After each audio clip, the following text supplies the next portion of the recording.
એકતાનગરમાં વડાપ્રધાન નરેન્દ્ર મોદીની ભેટ રૂપે પિંક ઓટો પ્રોજેક્ટથી આદિવાસી બહેનોના જીવનમાં આત્મનિર્ભરતાની નવી સવાર થઈ છે।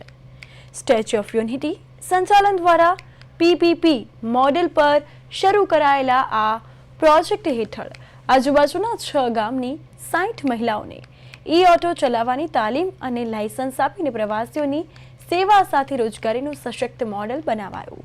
આ પર્યાવરણ મિત્ર પિંક ઓટો એકતાનગરમાં પ્રવાસને આરામદાયક અને ટકાઉ બનાવે છે, મહિલાઓને રોજ આવક મેળવીને આર્થિક સ્વાવલંબન આપે છે। 31 ઓક્ટોબરે સરદાર પટેલની 150મી જન્મજયંતિ પર વડાપ્રધાન મોદી આ પ્રોજેક્ટનું લોકાર્પણ કરશે, જે નારી શક્તિથી રાષ્ટ્ર શક્તિના વિઝનને સાકાર કરતો એક પ્રેરણાદાયી મોડેલ બની રહ્યું છે।